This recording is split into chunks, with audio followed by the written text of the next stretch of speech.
Well, hello there, students. I'm going to start you off with a song. It goes a little like this.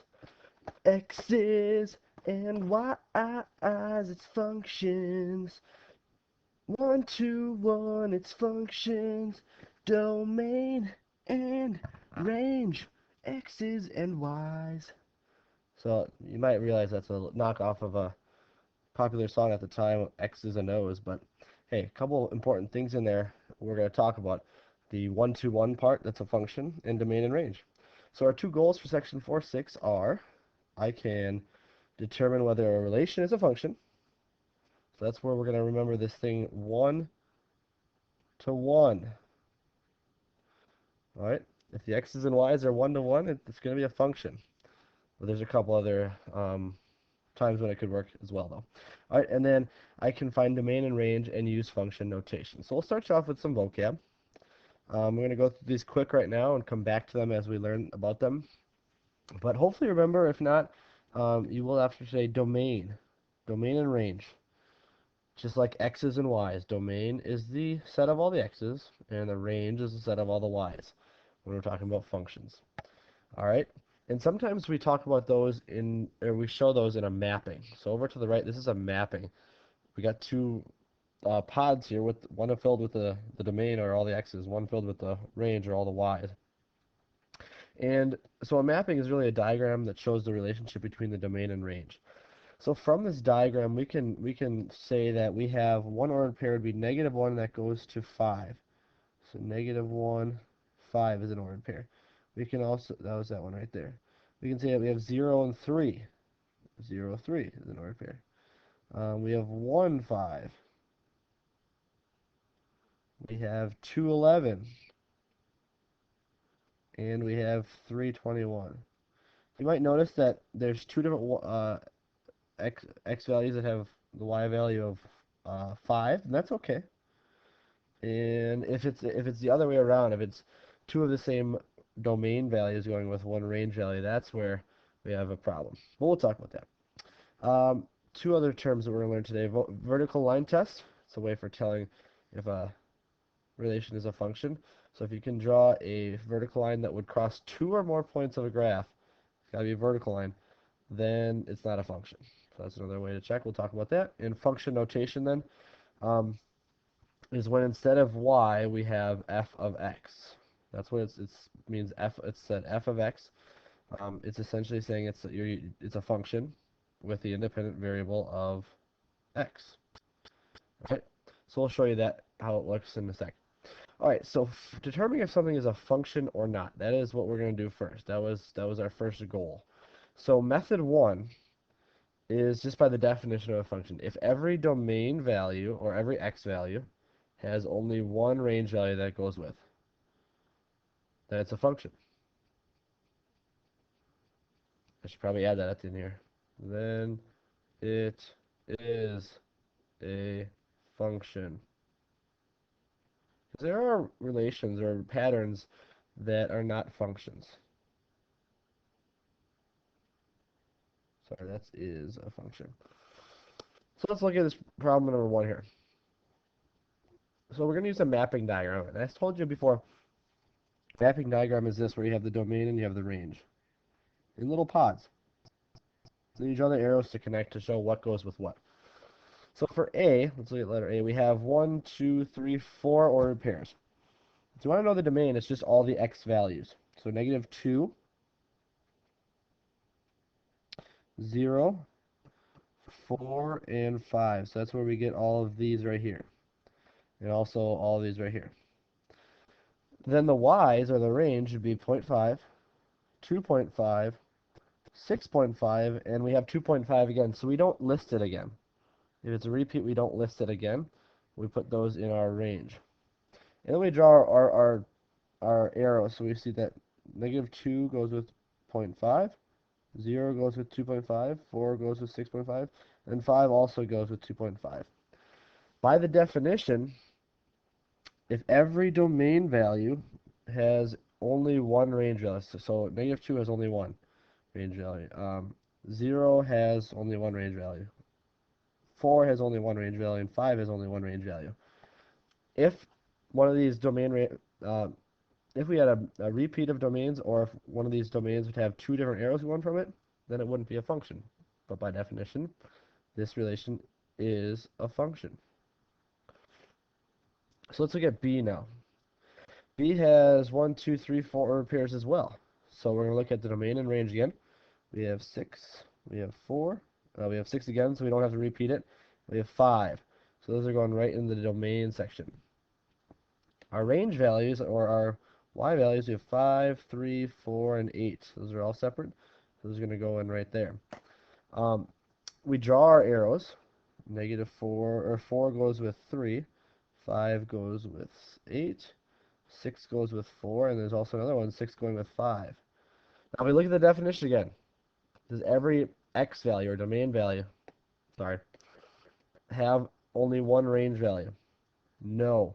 If you look at this one right here, 6 has two different range values, so that means that it is not a function. So that's one way of telling if a relation like this is a function, using a mapping diagram and seeing if every domain value has just one range. The second way that I'm going to show you is you're going to probably like it. It'll work every time. Um, and this one is called the vertical line test. So when you graph the ordered pairs, so whether you got an equation or you get the ordered pairs, if you can make a vertical line anywhere that would not, or that would cross 2 points, then it is not a function. So it does not pass the vertical line test. But if it does not cross 2 or more points, then it is a function. So we'll give you one example here. First one, I'm giving you all these ordered pairs. And we have negative 3s, negative 1. I mean, you can put this into a mapping again if you want. But I'm just going to take a vertical line. Remember, vertical is up and down. And I'm going to just slide this across and see if there's anywhere that there would be more than 1 point on this vertical line. Nope, not so far. Oh, right there. You see right there, there's 2 points on that vertical line. So that means that it is not a function. It does not pass the vertical line test. I mean, you could keep going. There's another spot too. If you were to make this into a mapping, you would see that there are, let's see, where is it? Oh, right here. We have 1 and 4 and 1 and 1. So that means the same x value has two different y values. So that is where we can show right here that that is not a function. All right, let's do another one. Let's say you're just given an equation. So you're given the equation. We know that we can graph the equation by finding a couple points by making a t-chart. So if we make a t-chart with our x's and our y's, we can do negative 1, 0, 1. So plug those in, and actually this was supposed to be, well, this is fine. All right, negative 1 squared is 1, plus 3 would be 4. 0 squared, or negative 1 squared plus 3 is negative 4. Now we'll erase that and say 0 squared plus c. So 0 squared is 0, plus 3 is going to be 3. Now let's erase that and do 1 squared. 1 squared times 1 times 1 is 1, plus 3, so that one's 4 as well. So when you graph this, you'd have 0, 3, negative 1, 4. I did that in the wrong order, but your graph is going to look like this. So let's take our vertical line and see if there's anywhere that there would be more than 1 point crossing, and I don't think there is. It only crosses 1 point every time. So it is a function.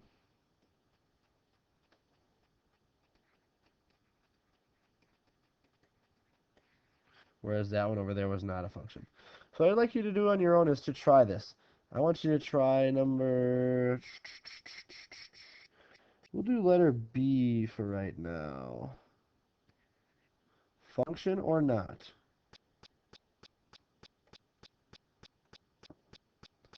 Alright, so I already did this for you for B. I did it two different ways. This was method 1. Whoops. We'll use screen. This is method 1. This is method 2. And that was both for part B. And I found for method 1, found that it's not a function because 0 has two different y values with it. For method 2, I took my handy dandy, we'll use this vertical line, and we will make sure that's on top. Um, so, took my handy dandy vertical line and found right here there is a spot where it crosses 2 points. So both ways I found that it is not a function. Alright? Alright, we're going to finish up with the second part of the goal, which is finding domain and range and using function notation. So this function notation, instead of using f of x, to use w of x, which is okay. It says the function rule, it says the function w of x equals 250x, so x is the independent variable, represents the number of words, w of x, you can read in x minutes. So in other words, you can read 250 words per minute. How many words can you read in 8 minutes? So to use this function notation, you'll say that that's w of 8. So instead of x, we're using 8. W of 8 would be equal to 250 times 8, which would equal 250 times 8 would end up being 2,000, or 2,000 words in 8 minutes. All right? So we're going to use that function notation now to do more than not just one x value. We're going to give it a whole domain. So it says multiple choice. The domain of f of x equals negative 1.5x plus 4 is 1, 2, 3, 4. What is the range? So this right here is the domain. Sorry about that. This right here is the domain. That means that would be all the x values. And we want to know what is the range. So we have to do it 4 times. What we just did, we have to do it 4 times. So I'm going to make a t-chart. Make my x's and my f of x's, or my y's. So if your x is, we have 1, 2, 3, and 4 we need to check. So for 1, we're going to just plug it in. So f of 1, x is 1, is negative 1.5 times 1 plus 4. Remember, this is our function up here. So we're plugging in for x. And that would be equal to negative 1.5 times 1 is negative 1.5, plus 4 gets you to 2.5. All right, let's do f of 2. So negative 1.5 times 2 plus 4. You can just plug it into your calculator or check it out, but 1.5 times 2, or negative 1.5 times 2 is negative 3, plus 4 would be 1. So f of 3. Okay, I'm not sure why that just happened. This thing is going crazy. Where did that line come from? Man, technology sometimes. Alright, we'll keep going though.